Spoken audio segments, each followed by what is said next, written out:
Welcome to Empathy in Action. I'm your host, Jennifer Rogers Brown. Empathy in Action is a podcast by Rural and Migrant Ministry as part of our Journey of Empathy Caravan to save New York's rural economy.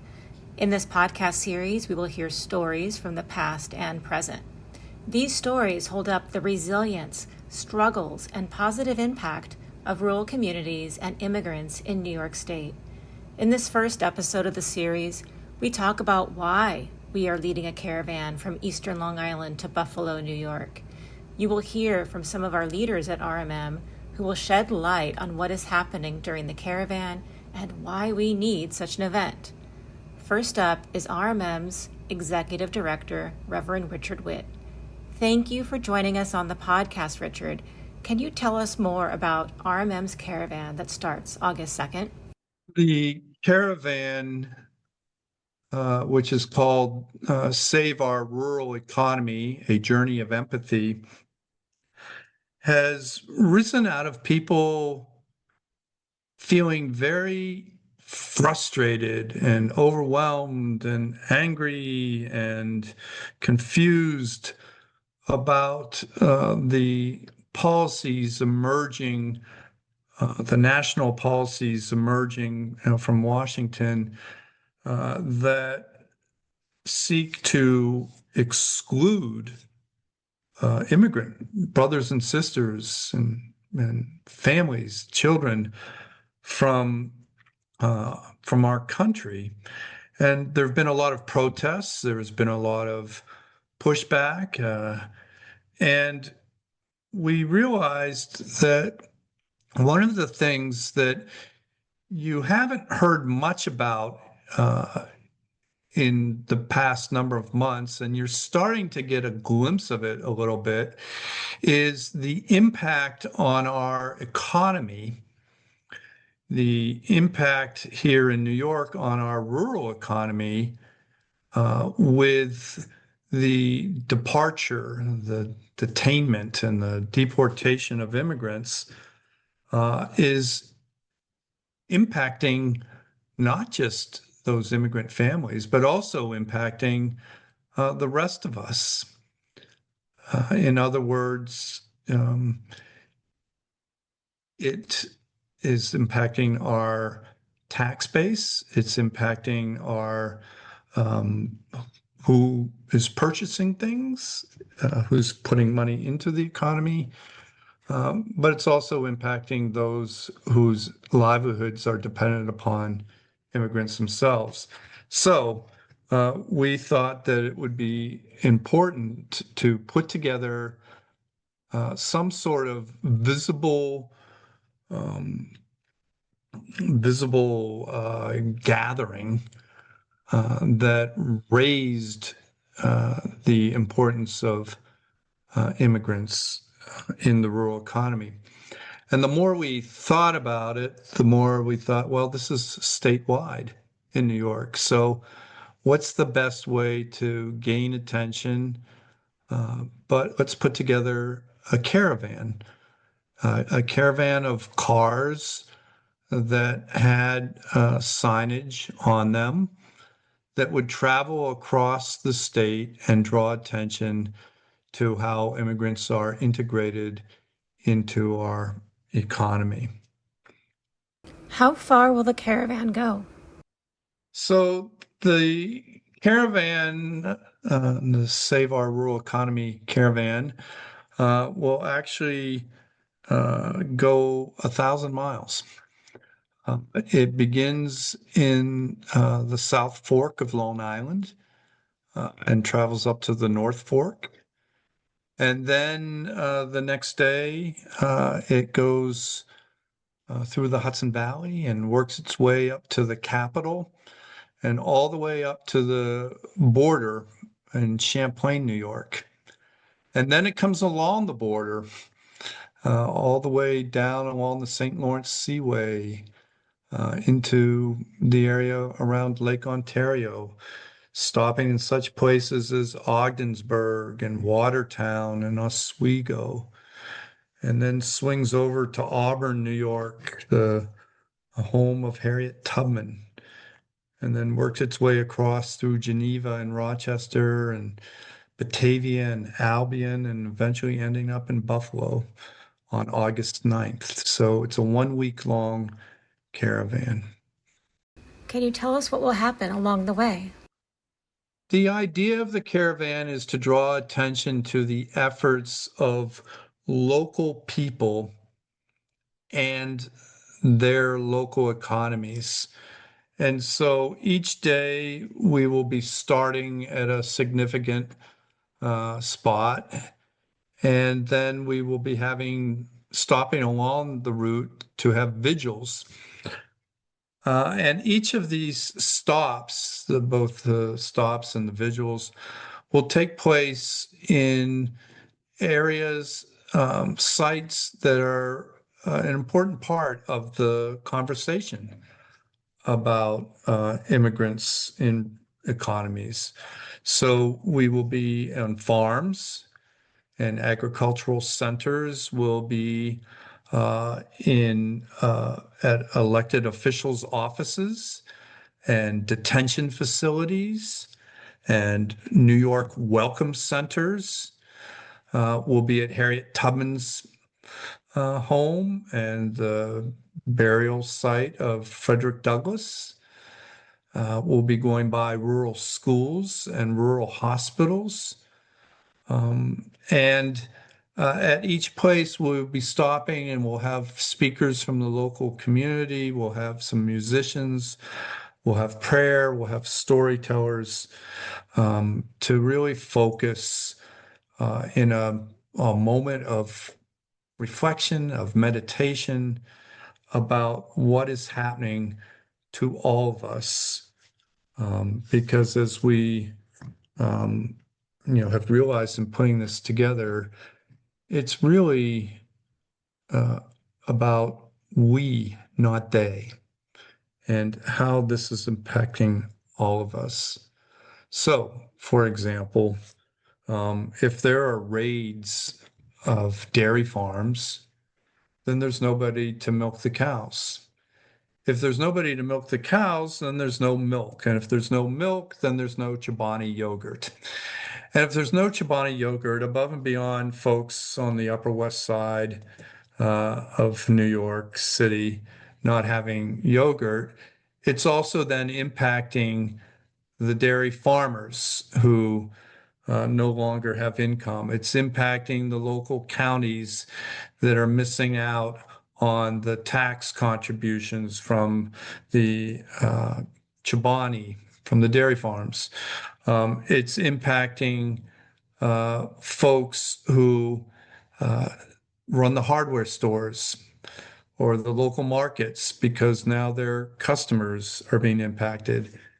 There's a major connection, and the goal really of the caravan through all these stops and through publicity is to remind us of this impact, this connection. Because it's so easy for us to think, well, it's just folks that I don't know. Those are immigrants, and what do they really matter? And not see their humanity, but also not see their contribution to our own nourishment, our own well-being, our own economic livelihood.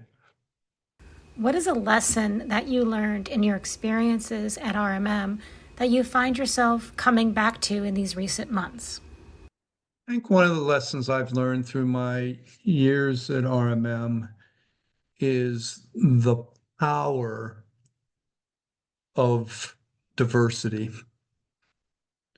That when you bring together a group of diverse folk, of younger people and older people, of people from different cultural and racial backgrounds, of people from different geographic areas, of different socioeconomic backgrounds. When you bring together that diverse group of folk who gather together in a shared mission, then you feel the power that comes from those folks joining together. We had a march from um, the Hudson Valley, or no, from New York City to Albany years ago to get changes to improve farm workers' living conditions. And we came down the hill into the Capitol, and I looked around, and the march was led by a mariachi band. And there were all these union leaders that were marching along, and next to them were all these farm workers, and interspersed all these people of faith and young people. I mean, it was just this amazing group. And one of the farm workers that was marching next to me looked and he said, "Wow, this is amazing. And all these people have gathered together to try to bring about change." And he felt their energy, and and we all felt the breath that gave us stronger life. So, this caravan is yet another opportunity for folks of different stripes to gather together and say, I may not really know you, and I may not really know or understand your experiences or even what your dreams are per se, but I see that we share a similar commitment to honoring the humanity of people.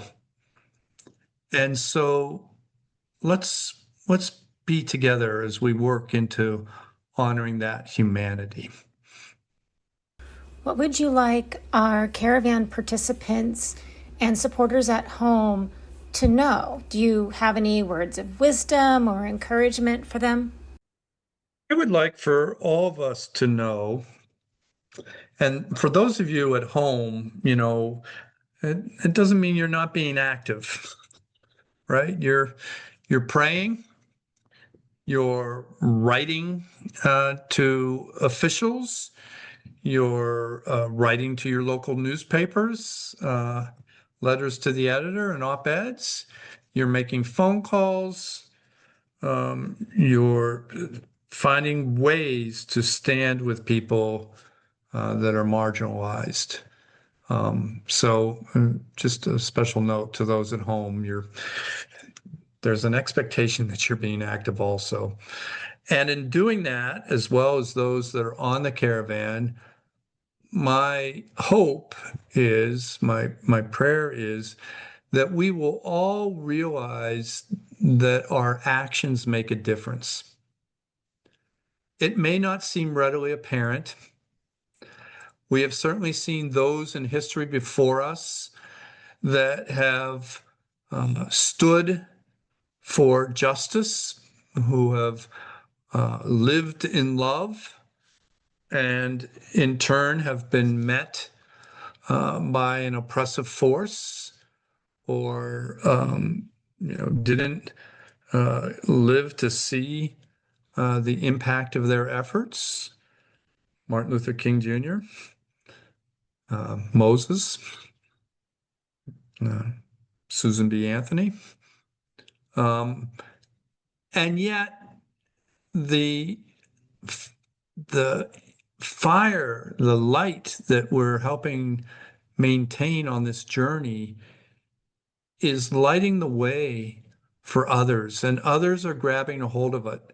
And we have the faith to know that others are grabbing a hold of it and that it will make a difference.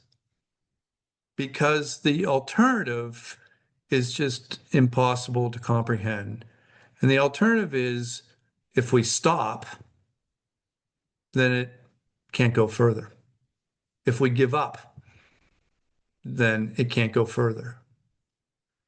So in many ways, we don't have choice, but our energy is guided by a faith that the choice that we are living into is having an impact.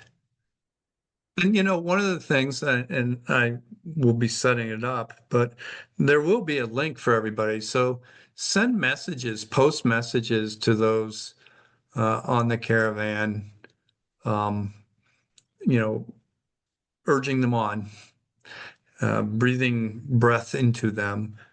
And then I think also when you hear about some of our stops of the caravan, that maybe that will also be an opportunity for you to reach out to some of the individuals or places we're stopping. So, for example, we'll be stopping at some of the elected officials' offices.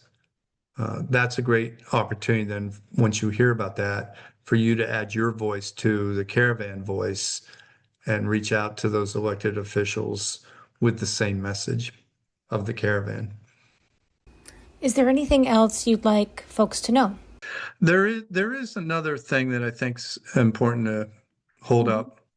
So this caravan, is focusing on immigrants, and Rural Migrant Ministry is well known to be primarily concerned with farm workers.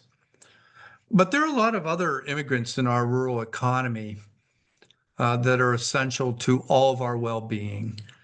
For example, in northern New York, there are a number of colleges and universities. And those colleges and universities welcome international students. They welcome international researchers. Those colleges and universities are dependent upon the income that comes from those folks from other countries.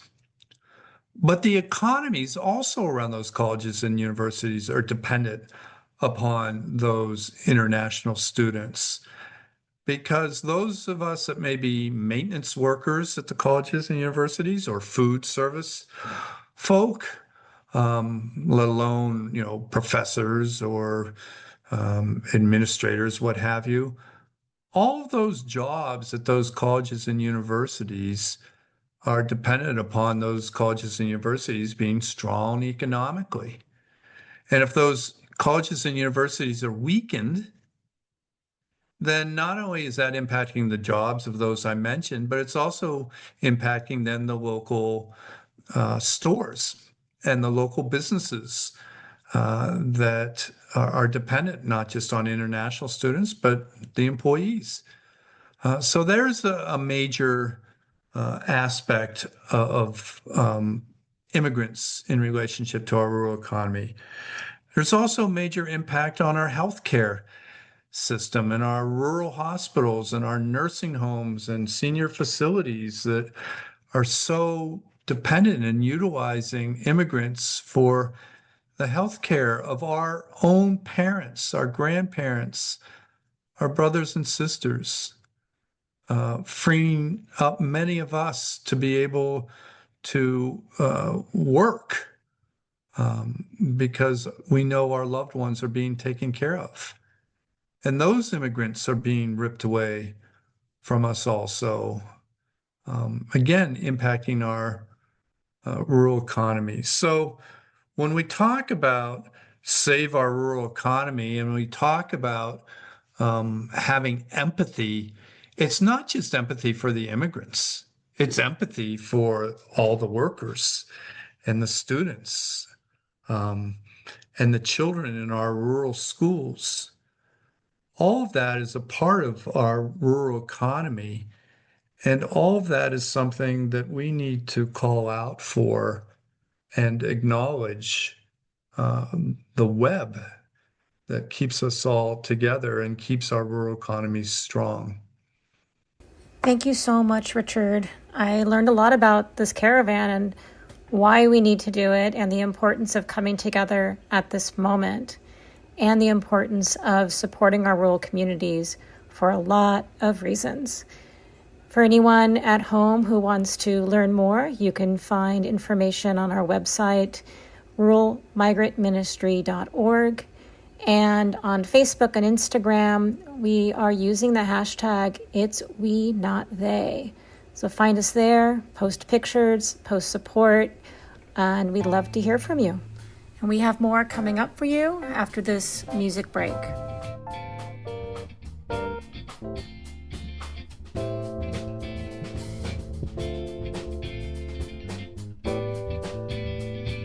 How's everybody doing? Yeah.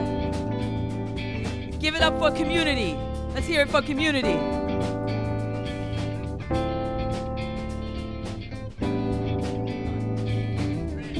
Keep going, keep going, keep going, keep going.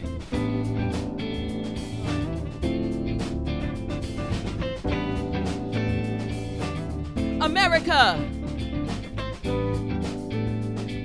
Where are we now? Nothing civil in war. The non-evolved filled with fright, flight from truth, fleeing souls tormented by their own lies, lies that become projectiles, landing, exploding on other human rights, stifling life. America, where are we now? Will the annals of the 21st century tell the story of the precipice where we now stand, choosing between echoes of a dark past, circa 1870, poll taxes, literacy testing, Jim Crow, or building a just future, the Voting Rights Acts of 1965? America, where are we now? Ancestors of yours and mine who laid their lives on the line, long waits through time, footsteps and strides, so you and I can sing protest songs, melodies that become poelities, like Woody Guthrie's This Land Is Your Land, Aretha's Respect, Marley's Get Up and Stand Up, Get Up and Stand Up, Get Up and Stand Up. America, where are we now? We should not shut up. We should not shut up. We should not shut up. Oh no. But use our voice instead to wake the sleeping souls of those who have grown weary and pulled down their blinds, permitting no light to seep in. It is for them we speak, we march, we cry. We laugh, we dance, we walk lockstep with fist up high. It is for them, the poor, white, miseducated who's been spoon-fed lies. It is for them, generation born into a mental captivity of red lines. It is for them, the feet still walking bootless without bootstraps to lift themselves up. Hear their sighs.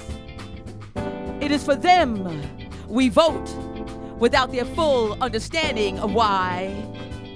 It is for them we will not allow the truth of our great American story to be denied. America, where are we now? We exist together in this paradigm, twisted and intertwined, roots connected, not one better than the other. Woman, man, child, black, white, bronze, yellow, brown.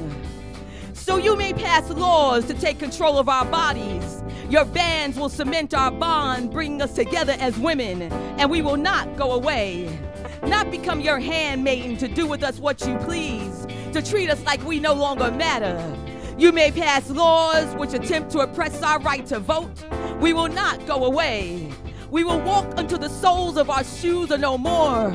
Our feet bare on this shared earth, then we shall walk some more, carrying those who may have tired. You really have no clue how resilient we are. America, where are we now? You may pass laws to ban books and promote ignorance, but children always find their way to the truth through music, through art, through poetry. America, where are we now?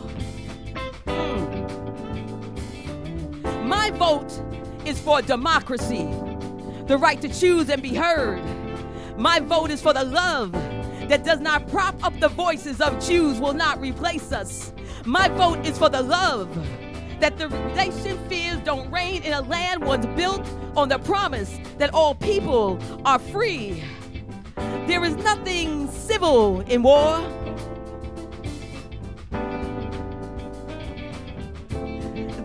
nothing civil in war. My vote is for that humanity. America, where are we now? You just heard Poet Gold perform her poem, America, Where Are We Now? This is a live recording from RMM's recent Voices of Hope concert. And next we have Juana Cortes de Torres. She is the director of RMM's Immigrant Legal Rights Project. And I've asked her to talk to me today about some of the reasons we have this caravan going on right now in support of New York's rural economy and in support of immigrants, rural immigrants, immigrants across New York State.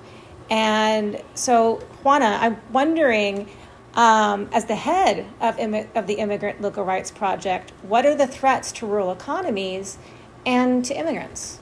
So one of the threats to the rural economy is basically that immigrants fuel regional economies, and they do that by using their funds to sustain housing, to sustain local businesses, and basically they make that community thrive while they're there.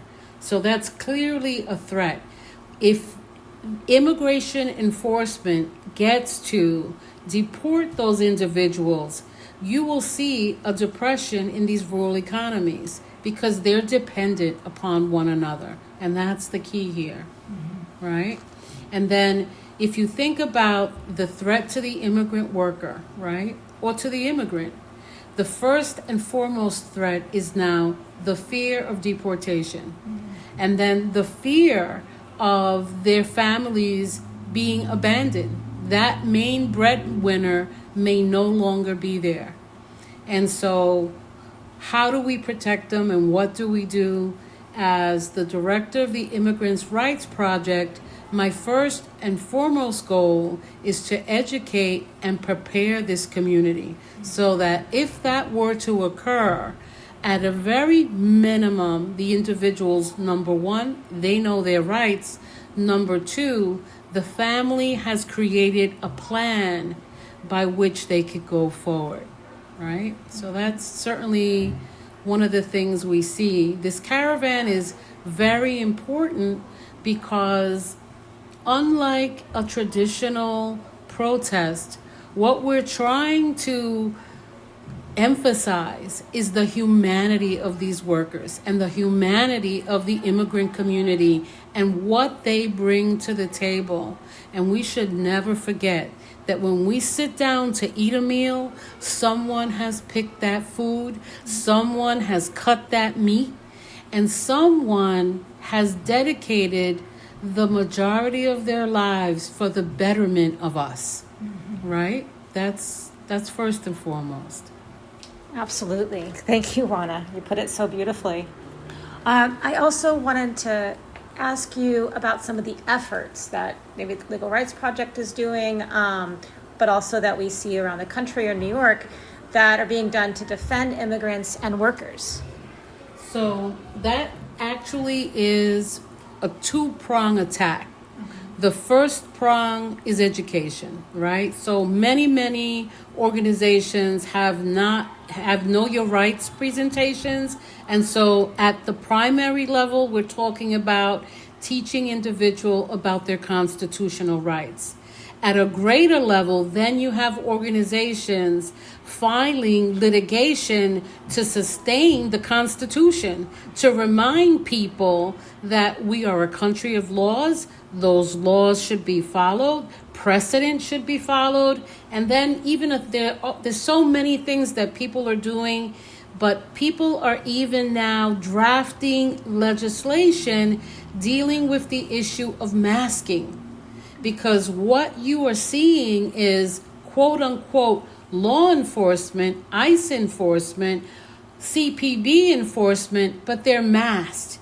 And this, historically, that has an issue. Although their ability to have masks plays a role, But we're not talking about arresting a dangerous drug cartel member or a dangerous gang member. If you look at TV, what do you see?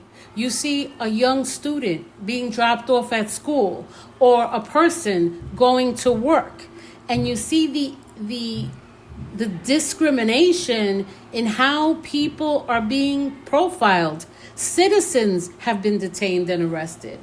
So it really shows you that as a lawyer, we have to continue to litigate, but we must continue to educate our community. That's the only way to battle this. And we also have to remind everyone, including American citizens, that everyone's rights will be infringed upon if we allow this to continue and happen. Who would you love to see coming together in support of this caravan? I would love to see the everyday man to support this caravan. That's the one. The other thing I would love to see is educators, because it's like you're feeding someone's soul, right? And educators just have that ability to touch people at all ages and at all levels. So that would be someone that I think is very important. Of course, individuals that have always advocated for human rights and civil rights, right? Persons of different religious faiths, all faiths, because we all have that common need for love and for peace. And for me, that's my personal opinion, that's what religion means to me, right? Peace among all faiths. That's what I'd like to see. I can agree with that. For my last question, what do you see as some of the positive impacts of immigrants to rural New York? Again, what they bring to the local economy, the cultural diversity that they teach their brothers and sisters, their language, of course, the fact that they, when called to be an essential worker, and we should not forget that, they were essential workers, right? Everything they bring to the table, economics, culture, the socialness of them, their sacrifice, because they fulfill and they do what other people don't do. And when you talk about labor shortages, when I say that phrase covers what?